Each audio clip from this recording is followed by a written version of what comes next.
and CEO of Markiblak Group Incorporated, and currently leads the leadership and strategic management portfolios. She brings over 20 years diverse experience within the private and public sector, including working around the world as a former United Nations diplomat. It's great to have you with us today. Being recognized as a smart and savvy entrepreneur, as well as a major contributor to the project management profession, Sherrone has led over 3,000 professions globally due to her numerous leadership and development programs. Sherrone also volunteers on assisting nonprofit boards with strategic planning, as she is a strong believer in the power of strategy. Sherrone has also recently moved with her family to the beautiful Okanagan. She loves to hike and play golf in her spare time. That's awesome, Sherrone. Hey, I want to thank you very much for taking your time to join us today. I'm going to turn things over to you. Thank you so much, Dan, for that welcome. But I'm going to ask the attendees here to just put in the chat one thing that comes to mind when you see Sherone on your camera, right? You're seeing me now for the very first time. One thing, and I'm going to give you half a second to do that. Okay, half a second up. And I'll tell you a little bit more as we go on. So I should tell you that I've been through my fair share of wars, and also that my three grandsons, yes, I do have three grandsons, together their ages add up to the age of my oldest daughter, which is in her 30s. Did I confuse you? Well, that's a VUCA world.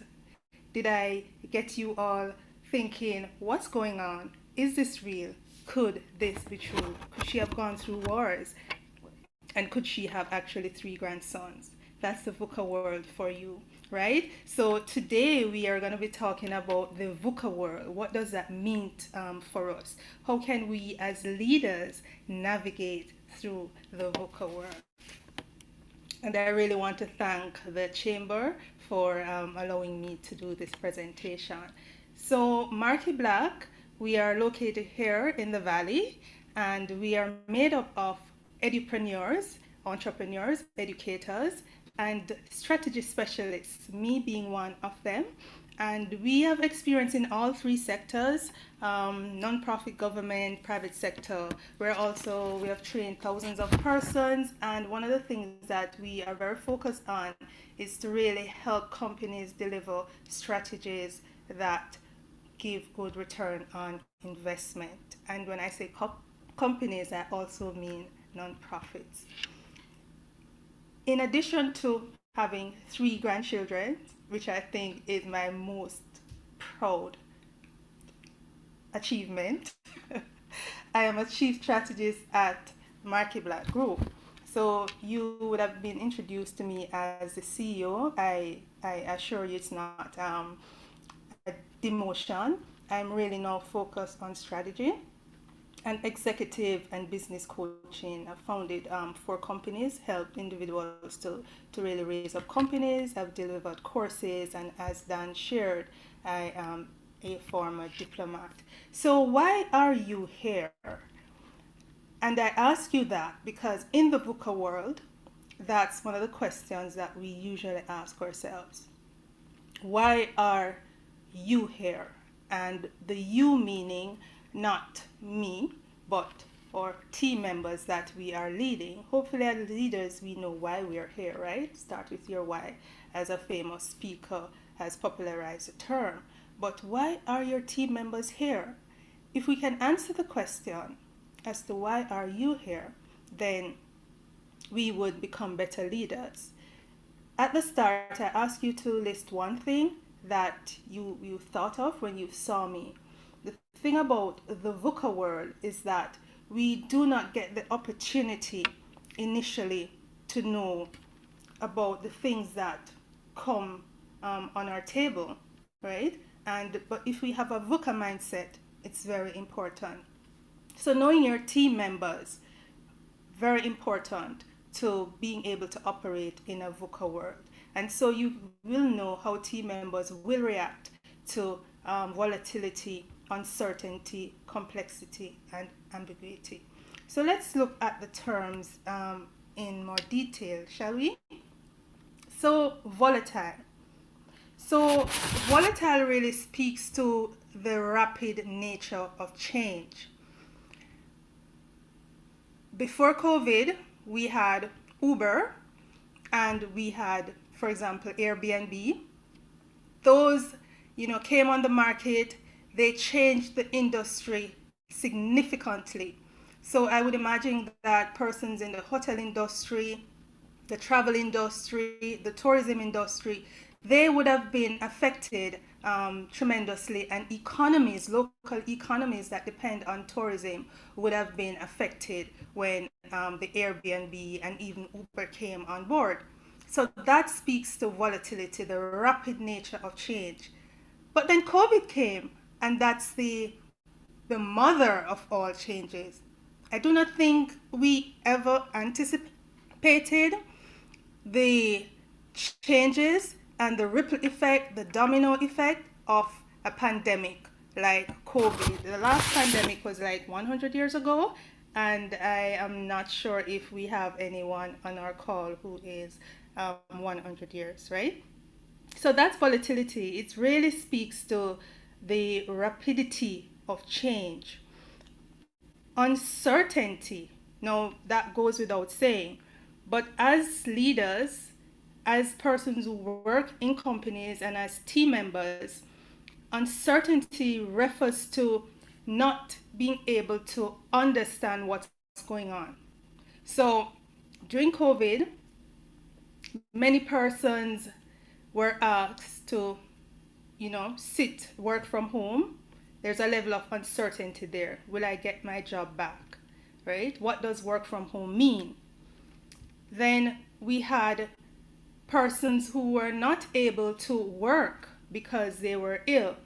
Then we had companies wondering, will this continue? How long will this continue? Will this affect me in the long run? And will these persons actually come back? So that is uncertainty. And if you could remember anything, you probably could think of uncertainty as the inability to precisely predict the future. No, we are not like magicians, you predict the future. But as a strategic planner, I know that there are certain tools that we use to predict the future. There is the scenario planning, the strategic foresighting methodology.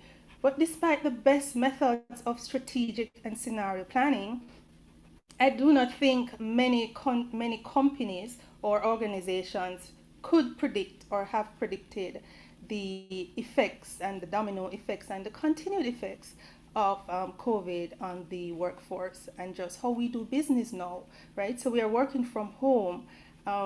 We are taking persons on that we would not normally take out.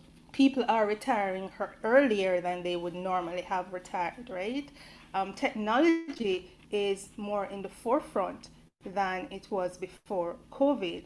And so if we could have predicted with some certainty that a pandemic would have resulted in all these things, then a lot of our companies who have closed would still be around, right? So we're talking about them not being resilient enough to absorb the shock of a VUCA world.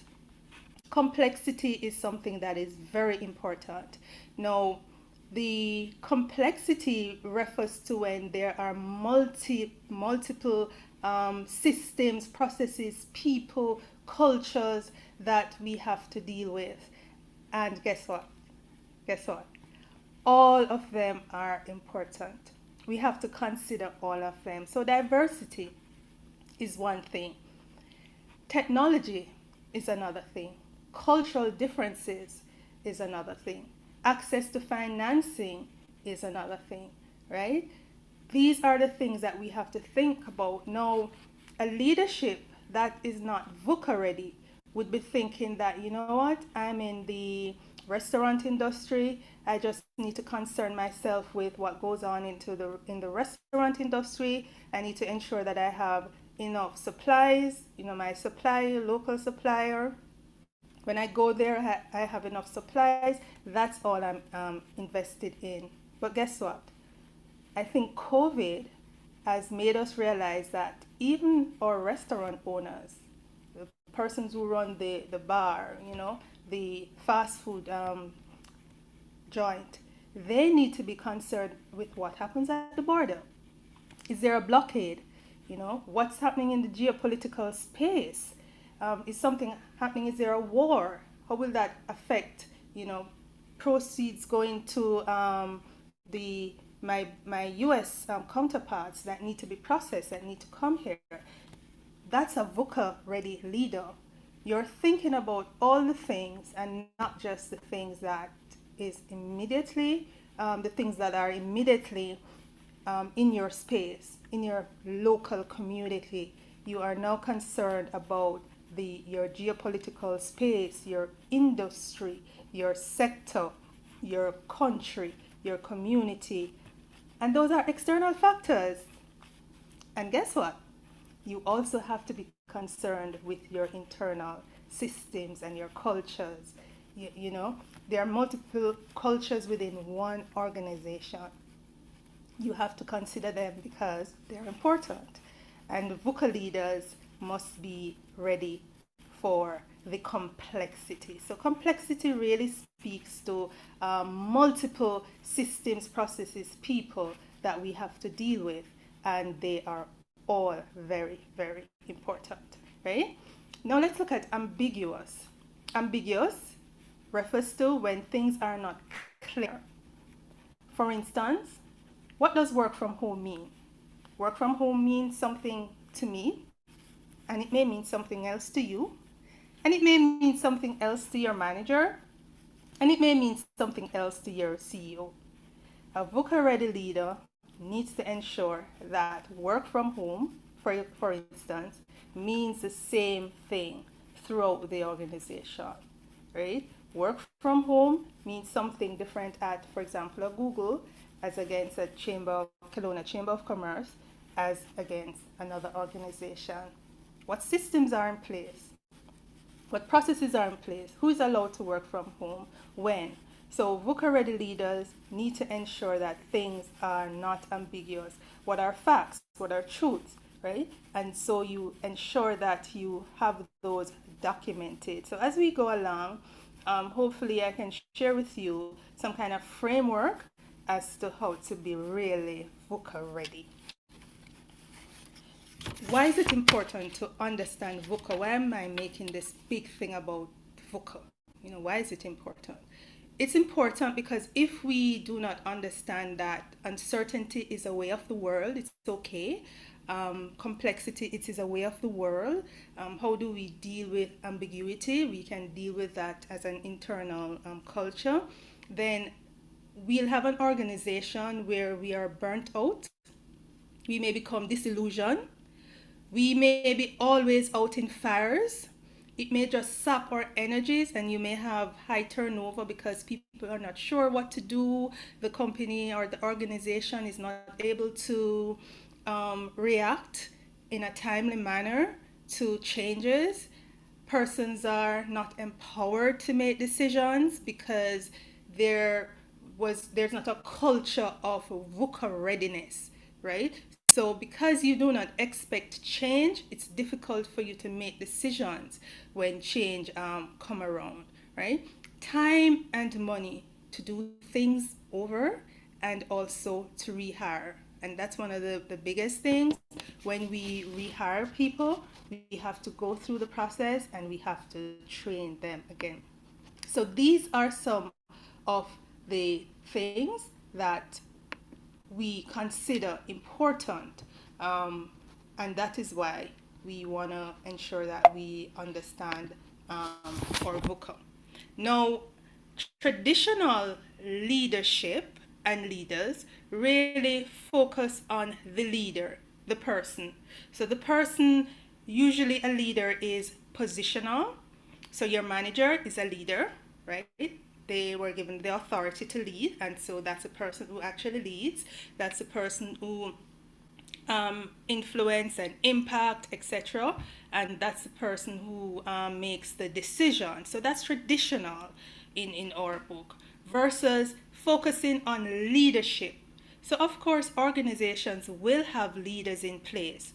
But what if we also focus on leadership, the process? So, leadership is actually now the process of influencing, impacting others to meet their goals and to achieve the goals and the objectives of the organization, right? And we do leadership training and we do leadership coaching. So I always say that not everybody is born a leader, but through the proper training and coaching, everybody can learn leadership.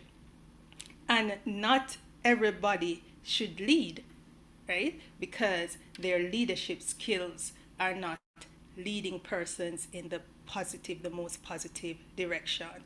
So I would suggest and recommend that we focus on leadership and we allow persons within the organization to develop these leadership skills that will allow them to react quickly, make decisions, and to contribute to the growth and development of your organization. So, what we are suggesting is that you empower your team to practice leadership as against just focusing on developing your internal leaders and your positional leaders. Okay? So this is a very important concept that I would like us to really take some time to understand. Now, a good leader and a VUCA-ready leader is one who can lead with authority or lead without authority. And that's one of the focus that we are going to look on. How do you lead with or without authority? Very important concept in our VUCA leadership. Now, there are three elements that I would like you to consider, right, to be VUCA ready. And I would want you to just put in the chat for me, what are some of the things that come to mind when you think of leading yourself, right? Just put it in chat. What are some of the things that comes to mind when you think of leading yourself? What are some of the things that probably comes to mind when you think of leading people? What are some of the things that you think of when you think of leading your organization? Who does that? Who leads self? Who leads people? And who leads the organization? So let's unpack that a bit more. So There are some comments shown there that are coming in the chat, and our apologies. We had a little sticky part off the top Right. where we had to enable them, but we've got that fixed. So there are some comments coming in. Okay, awesome. All right, so I see, following through on what you said, what you are going to do. Awesome. That would be leading the self, right? Awesome, awesome, awesome, awesome. So excellent. So Laura shared with us that leading self, I would imagine, is following through on what you said you would do. That's excellent, Laura. So let's unpack leading self.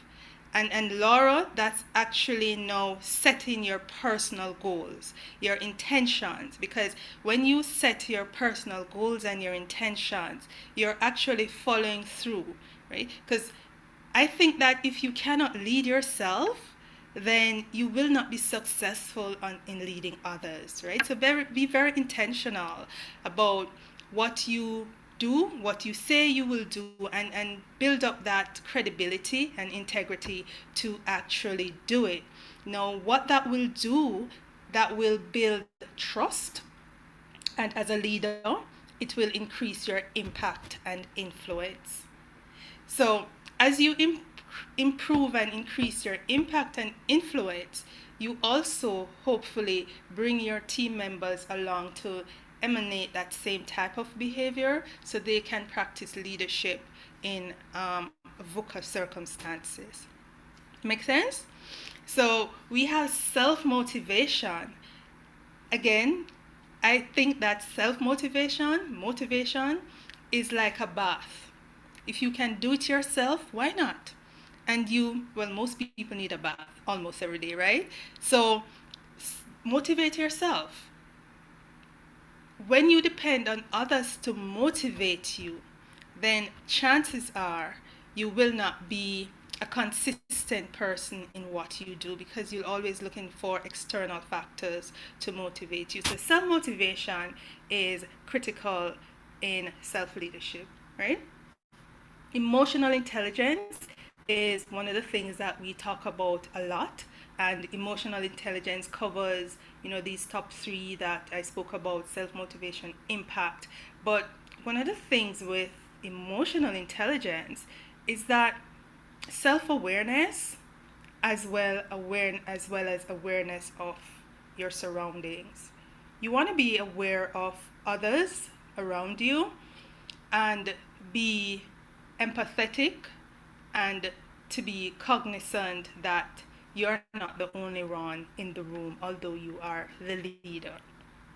And so it's important to meet people where they are in order to get them to remain on board. And one of the things that the statistics and the data and the research is showing is that we had team members who did not feel that they were considered to be persons. So their leaders did not see them, their leaders did not refer to them, their leaders did not get their views and their opinions, and their leaders did not understand what they were going through during COVID. And quite a few of those persons reported that those are some of the reasons why they did not go back to the office or go back to work when work from home started. So it's very important to practice self-awareness, not only, but awareness of your surroundings and awareness of those who you manage. Leadership coaching, it's important that leaders get the required coaching that they need, right? Because if you are going to be coaching your team members, then it makes sense that you yourself get the required coaching. And the best athlete, the best musicians, they have their coaches. And so, I always encourage persons in industries, in business, in nonprofits, in government, to ensure that they also benefit from, whatever coaching that they need. Leading people, do not micromanage. In today's VUCA world, we need to change manage. So what is change management? We're not going to be fancy about it, We are just saying that change management is incrementally moving people from point A to where we want them to be. And so as leaders, let us understand that our team members are not necessarily not cooperating with us when, a change comes in. For example, work from home. Now we have all these technology where they have to log in every day. They have to work in probably a workstation, a hub, in this case, a digital hub. There has been some resistance in the workplace, but how do we get people to transition to digital work? Because they have to, and not because we want them to, but because they really have to in order for the organizations to continue. But how do we transition them in that change? And so change management is important. Team empowerment. You know what? I can't overemphasize that one, because if team members are not allowed to make decisions, are not allowed to give feedback, are not allowed to come up with recommendations, then chances are, because most persons are working from home, then you will not get even 50% of productivity or effectiveness, because they're definitely not involved in the decisions and the recommendations. We're not seeing them. So it's difficult to know what's going on. And so it's built on trust and empowerment. And that's a VUCA world, right? And as we embrace it, that's one thing that we do. Leadership development. how do we train our team members to make decisions, to self-lead, because self-leadership is very important, to have influence in their own workspace, to be able to negotiate and to be effective and efficient. So those are some of the things that we need to consider when we think of leading people. Did anybody document any of those? I hope so, right? And now let's go to leading the organization. What came to mind when you thought about leading the organization? Now, strategy goes without saying. We need to have proper strategy. When you are doing your strategic plan, now that we have experienced COVID, right, we need to have business continuity planning. We need to have strategies in place that can absorb the shock of something that's similar to a COVID or a monkeypox or any kind of pandemic. So have your strategies in place, and the strategy must include what happens if the world turns upside down. And I recall one of my colleagues who is in strategic foresighting, and we work together on developing a strategic plan. And one of the things she said, what if the world crashed and we all had to go to the moon? And I thought she was crazy. But then that was a scenario that she came up with during the strategic planning process, and that's fun, right? But in all seriousness, what happens if we had to just move out of Kelowna because there was something that caused us to move out? I will not say, what it could be, but there are many natural disasters, and we saw it happening in other communities right here in BC. So we must have things in place as we react, right? There are companies, for example, Zoom reacted very, very quickly when it came on to COVID. Is your company that resilient? Do you have what I would say, do you have systems and process and technology in place? How well is your work from home systems? And can it be transferred very quickly to ensure that you are VUCA ready? That also speaks to agility. Now, agile leadership is really saying to us that as leaders, we must be open to change. That's just basically it. How nimble are you as an organization? Are your policies flexible enough? Are your constitutions set in such a way that decisions may be made to ensure that the company remains resilient and adaptable? Practice proper portfolio and project management.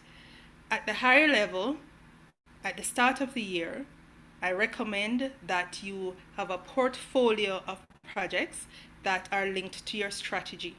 And as you go through the year, you implement those projects based on, your operational activities, and you get that done. So that's one of the things that will ensure that you are leading in a VUCA way. Change champion. Let us see all the change champions. As leaders, if you're leading the organization, you have to be at the forefront. Why is change needed? How are we going to do it?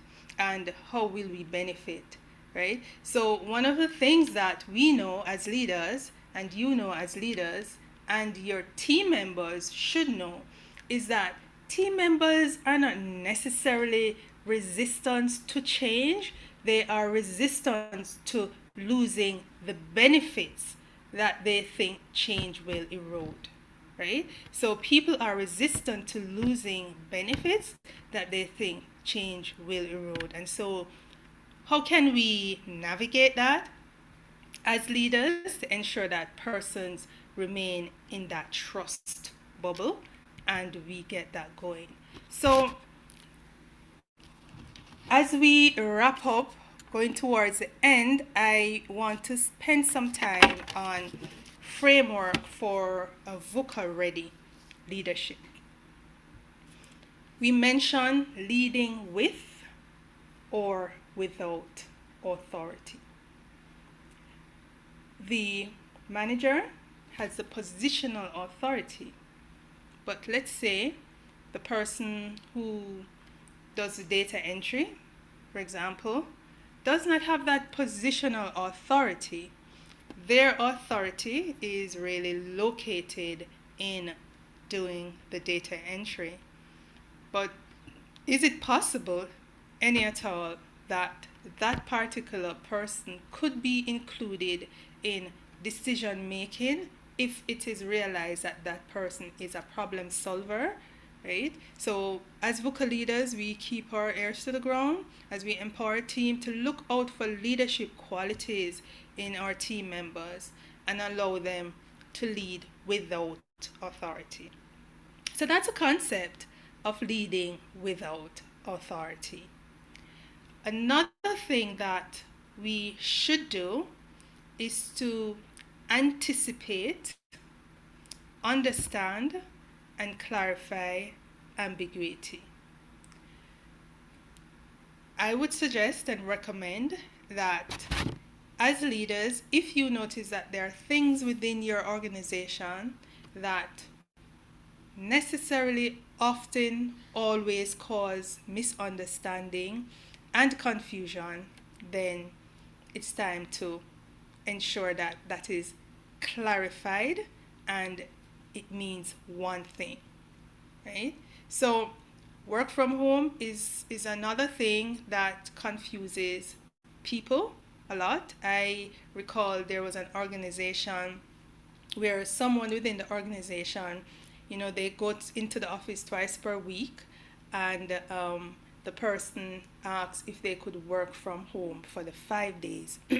Now, in the organization, work from home meant working 5 days from home, but it also involved doing more login, doing more check-in, and that was not understood by the person who had asked to work from home. So it may sound simple, but it must be clarified. So there is no ambiguity within the workspace as you try to navigate the ambiguity that is in the world, right? Operate with a systems thinking. Now, systems thinking is actually understanding that where I work or where I operate, it's not in a vacuum. It's affected, and it does affect different cultures, different systems, different processes, different people within my organization as well as outside. So if I take that into consideration, then as I make my decision and as things happen external to my company, to my chamber, to whatever I'm doing, then I said, you know what? No need to panic. This is an opportunity for me to develop a system that I actually have internally in order to absorb the external factors that are going on, right? So, for example, there's an issue with gas, and you may be in an organization where, probably you didn't turn off the light, there's not, good environmental stewardship. This could be a great opportunity for you now to implement environmental stewardship policy within your organization that encourages people to conserve energy within the organization, which in turn, of course, will show positively in your balance sheet, right? So in your profit and loss and your balance sheet and in your financials. So as you think of things that are going on in the world, think of them as opportunities and challenges to improve your team and to also enhance your leadership skills. Embrace adaptability and resiliency. Now, adaptability is how quick can you respond to change, right? Do you have the systems? Do you have the technology? Do you have the people? Do you have the mindset? And I think mindset is one of the biggest things in terms of adaptability. Resiliency. How quickly can you bounce back? Unfortunately, a lot of companies didn't bounce back. They probably didn't have the capital saved up. They probably didn't have the staff trained. They didn't have the systems. They didn't have the processes. Zoom bounced back very quickly, and there are other entities for example, maybe Adobe, which didn't really deal with the learning management system or the online meeting change that COVID brought about. So, how resilient are you to change? Develop a VUCA ready leadership competency framework. Now, that's basically for those who are familiar with HR. You have your competency framework, and therefore ensure that it's VUCA ready. You have people who have leadership qualities and skills. You want those in your organization, although they are not leaders, right? You understand that you want team players in your organizations. You want people who think system wide, not just somebody who says, you know what, I am here and this is my corner, and I do not really want to concern myself with what happens in the next department or even in Alberta, for example, because it doesn't concern me. So you want systems thinkers, and you want people who will really contribute to your organization. So your leadership competency framework must now be looking for not only people with the so-called skills, the technical skills, but people who are problem solvers, people who are curious, people who are researchers, people who like to collect data in order to analyze and solve problems very quickly. You want to be looking out for some of those people as you develop. So let's wrap up. VUCA is here to stay. Did I say that right? VUCA is here to stay. If you want to navigate the VUCA waters, you must become an agile organization, meaning you must not resist change. You must embrace change because change is here to stay, right? Do not get me started on the metaverse. That's another conversation, right? You must have your leadership competency framework that consider what are some of the competencies that are needed in a volatile and uncertain, a complex and an ambiguous environment, right? Because what happens in the VUCA world will affect your internal world. And so you want to get some of those competencies in there as you rehire and you hire and you train up. Empower your team, get them involved in decision making. So as they work remotely from home, they will be plugged in, and they will want things to succeed because they really had a say in it. And when I say team members, I mean at all level. Build and institutionalize adaptability and resiliency in your team approaches. And I always recommend that when you go on team building activities, you do resilient activities and adaptability activities. And so as you go through, you try and encourage that kind of resiliency. Embrace VUCA as an opportunity to develop you and your team's ability not to survive, but to thrive in a VUCA world. Thank you so much, and that's my presentation. And I just hand over to Dan as I'm open to questions. Well, thanks very much, Sheroone. Very insightful, and we will open it up if anybody wants to use the chat function. I'll monitor there, but also Q&A for the next few minutes. And Sherone's been gracious with her time, and we'll answer any questions.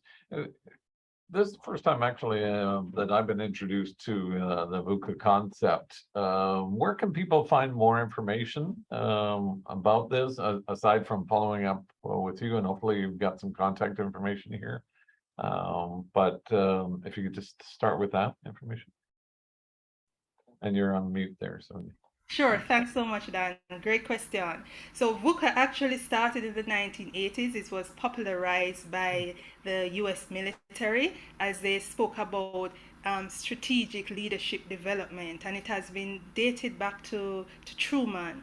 But you can find information on the VUCA world in the US military training school archives. You can also find it. Harvard Business Review has done a lot of writing on that. You can find it in Forbes. Forbes has done some writing on it. And the the big business schools, if I want to call them that, so like Harvard mostly is one of the institutions that I really like in terms Mm. of how they really dissect and give you that information. So any organization like Harvard, and if you want to go back to the source, the U.S. Military Training School is one organization. You can also find it in any executive leadership training course, right? So a lot of executive leadership course, because VUCA now and the pandemic, there is more focus on the VUCA concept in leadership as against before it was just like at the big name universities.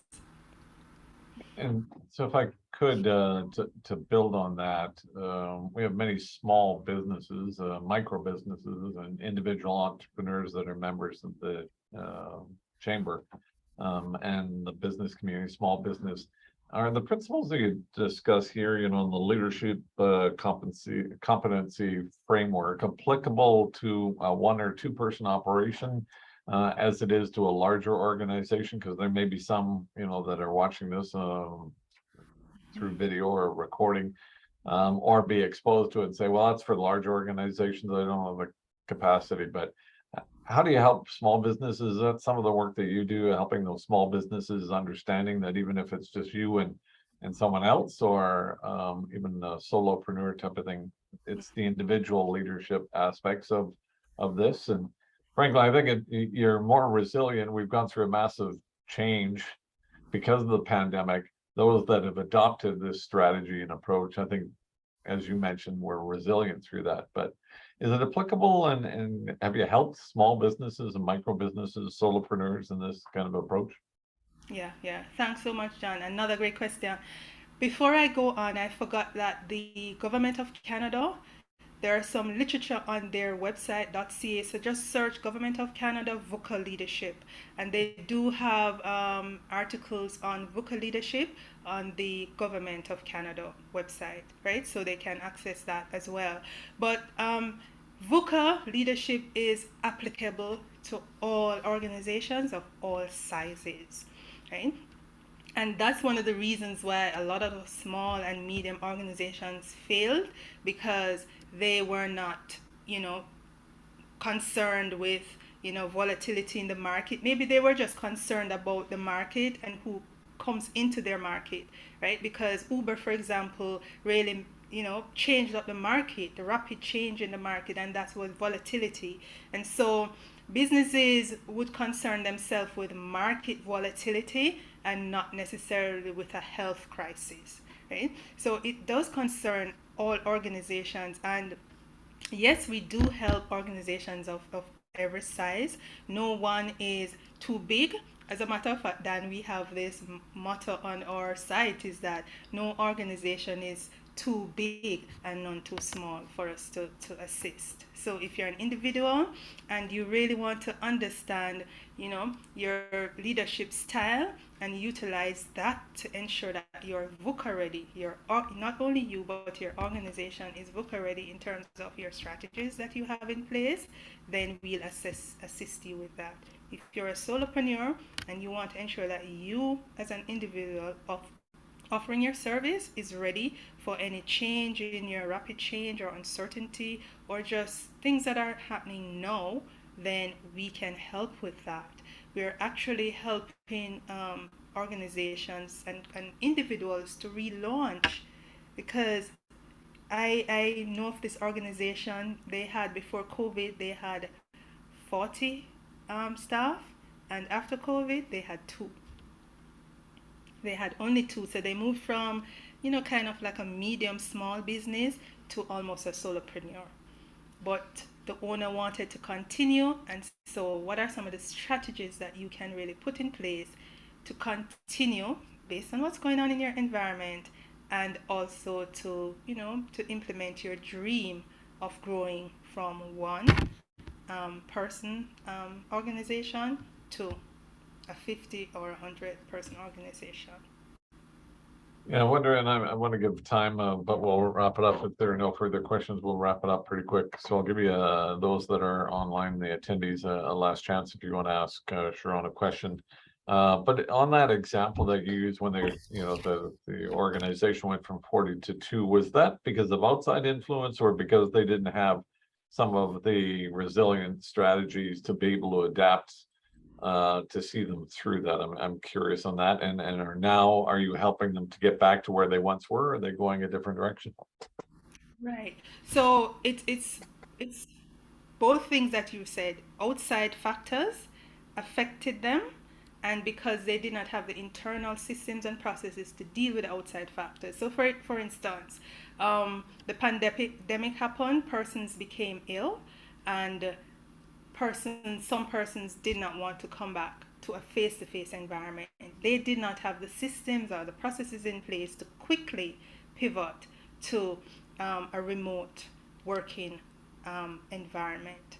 And so they lost some of the persons that really did not want to come back. So they could not, and they had people from all over the world working in satellite offices, right? And so it was a great opportunity to now implement a robust online working hub system that persons could work from anywhere that they wanted to work and still have that level of, confidence that they would be safe. So the pandemic was the main reason for that. In addition to that, sales went down and they did not have any internal buffer to continue to pay some of the staff who actually stayed on. Right? So that's Mm. another thing. Do you have the type of relationship with your staff members that you can say to them, you know what, things are not going so well, so could we pay you 50% of your salary? And would those people stay on? So some of these resilience measures are agreements that you would have with team members, and so you know which team members would be staying on based on the situation, based on the scenario. So one of the scenario planning thing done is that we come up with various scenarios, what if, and what would be the strategy that you could put in place if this happened.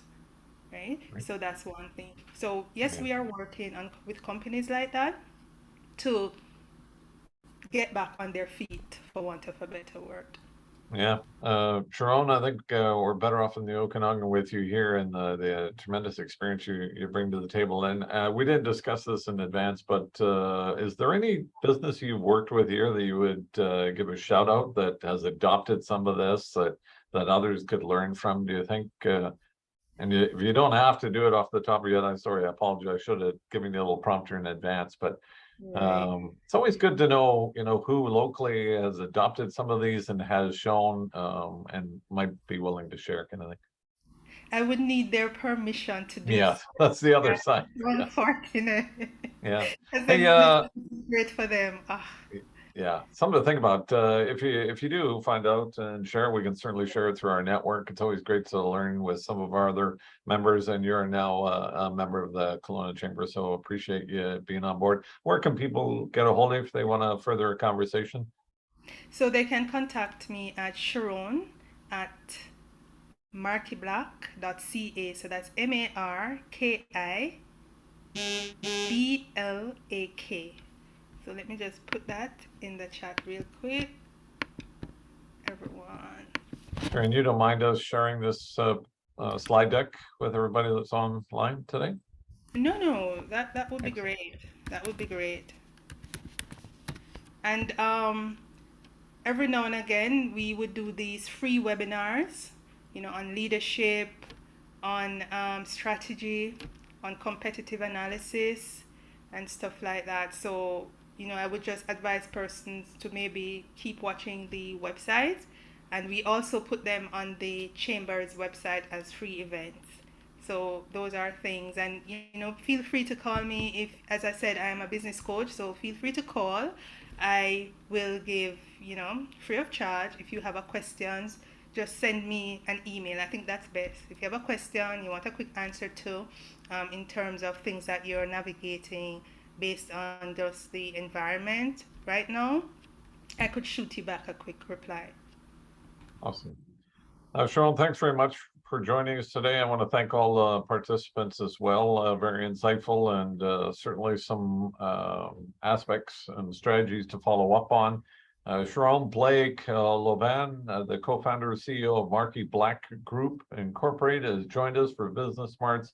Sheroone, thanks very much. Hopefully you have a great day and the rest of the week. Thank you so much for having me, Dan, and thank you, members, for sticking and staying. Awesome. And thanks very much again to our title sponsor. Business Smarts is brought to you by Associa, British Columbia. This is Business Smarts on the Kelowna Chamber. We'll make sure all this information is shared with those attended, and this will also be posted on our YouTube channel. Thanks for joining us. Have a great day.